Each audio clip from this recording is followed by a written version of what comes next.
ঘন্টায় 90 কিলোমিটার গতিবেগে ধেয়ে আসছে ভয়ঙ্কর কালবৈশাখী ঝড়।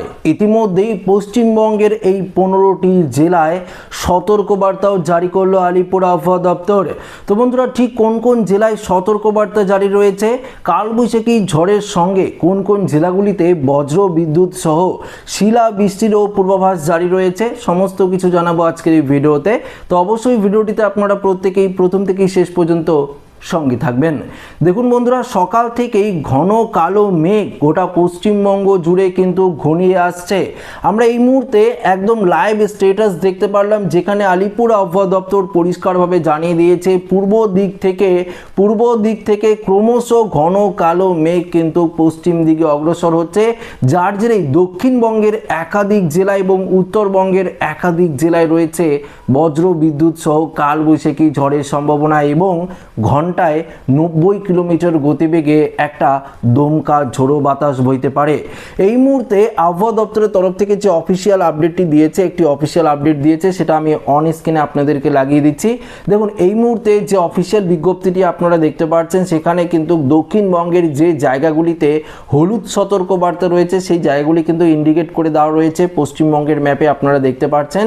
তো এখানে আলিপুর আবহাওয়া দপ্তরের তরফ থেকে মূলত কি আপডেট দেওয়া হয়েছে, কোন কোন জেলাগুলি, দক্ষিণবঙ্গে তো বৃষ্টিপাতের সম্ভাবনা রয়েছে, তাহলে ঠিক কোন কোন জেলাগুলিতে বজ্র বিদ্যুৎ সহ বৃষ্টিপাতের সম্ভাবনা রয়েছে, দেখুন এখানে পরিষ্কারভাবে জানিয়ে দেই। দেখুন, বৃহস্পতিবার অর্থাৎ আজ সকাল থেকেই দক্ষিণবঙ্গের একাধিক জেলায় হালকা মাঝারি বৃষ্টিপাত হয়েছে। শুধু দক্ষিণবঙ্গ নয়, উত্তরবঙ্গেরও একাধিক জেলায় আমরা বৃষ্টিপাত লক্ষ্য করতে পেরেছি। তবে দক্ষিণবঙ্গের মূলত কলকাতা, হাওড়া, হুগলি, উত্তর ও দক্ষিণ 24 পরগনা, ঝাড়গ্রাম, পূর্ব পশ্চিম মেদিনীপুরে বজ্র বিদ্যুৎ সহ কিন্তু বৃষ্টিপাতের পূর্বাভাস রয়েছে। কলকাতায় সকাল থেকে মেঘলা আকাশ।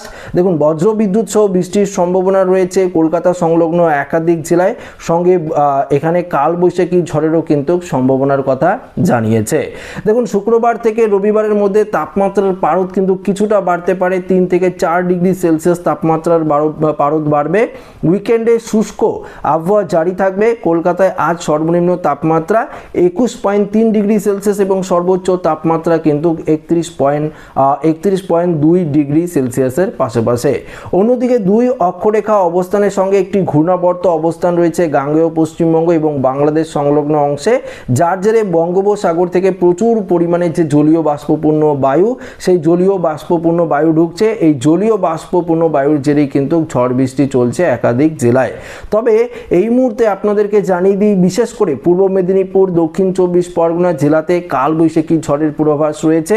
অন্যদিকে শুক্রবারও হালকা মাঝারি বৃষ্টিপাত কিন্তু রয়েছে, তবে শুক্রবারের পর থেকে বৃষ্টি কিন্তু কিছুটা কমবে এবং তাপমাত্রার পারদ 3 থেকে 4 ডিগ্রি সেলসিয়াসের মধ্যে বাড়তে পারে। আমরা দেখে নেব পাশাপাশি উত্তরবঙ্গের আবহাওয়া। আজ উত্তরবঙ্গের বৃষ্টিপাতের সম্ভাবনাও কিন্তু অনেকটা রয়েছে, বজ্রবিদ্যুৎ সহ বৃষ্টিপাতের সম্ভাবনা। 40 থেকে 50 কিলোমিটার গতিবেগে ঝোড়ো হাওয়া বইতে পারে উত্তরবঙ্গের 5 জেলায়, মূলত জলপাইগুড়ি, আলিপুরদুয়ার, কোচবিহার থেকে শুরু করে দার্জিলিং, কালিম্পং এই জেলাগুলিতে প্রচুর পরিমাণে বৃষ্টিপাতের সম্ভাবনা রয়েছে। অন্যদিকে শুক্রবার থেকেও কিন্তু উত্তরবঙ্গের আবহাওয়া কিছুটা শুষ্ক থাকবে এবং তাপমাত্রার পারদও কিন্তু অনেকটাই বেড়ে যাওয়ার সম্ভাবনা রয়েছে। তবে আপাতত যদি আমরা আবহাওয়ার আপডেটে আপনাদেরকে জানিয়ে দিই, শুধুমাত্র আজ এবং আগামীকালই উত্তরবঙ্গের পাশাপাশি দক্ষিণবঙ্গের একাধিক জেলায় বৃষ্টিপাত রয়েছে। পশ্চিমবঙ্গের পাশাপাশি যদি আমরা বাংলাদেশের দিকে হালকা একটু নজর দিই, তাহলে দেখব বাংলাদেশেরও একাধিক জেলায় বৃষ্টিপাত রয়েছে। ত্রিপুরাতেও প্রচণ্ড পরিমাণে বৃষ্টিপাতের অ্যালার্ট রয়েছে আজকে। ইতিমধ্যেই আবহাওয়া দপ্তরের তরফ থেকে বিশেষ করে বাংলাদেশ এবং ত্রিপুরাতে ভারী বৃষ্টির সতর্কবার্তা কিন্তু জারি করা হয়েছে। শিলাবৃষ্টি আমাদের পশ্চিমবঙ্গের উত্তরের জেলাগুলিতে যেমনটা রয়েছে, দক্ষিণে যেমনটা বললাম আপনাদেরকে, পূর্ব মেদিনীপুর, পশ্চিম মেদিনীপুর এই জায়গাগুলিতেও কিছুটা শিলাবৃষ্টির কিন্তু প্রভাব পড়তে পারে। তবে যেমনটা বললাম, শনিবার এবং রবিবার তাপমাত্রার পারদ কিছুটা বাড়বে এবং আবহাওয়ার কিন্তু অনেকটাই উন্নত ঘটবে। তো আশা রাখবো ভিডিওটি প্রত্যেকের ভালো লেগেছে। ভিডিওটি ভালো লাগলে লাইক করবেন, বন্ধুদের সাথে শেয়ার করবেন, নতুন হয়ে থাকলে চ্যানেলটিকে সাবস্ক্রাইব করে আমাদের সঙ্গে জুড়ে থাকবেন। ধন্যবাদ।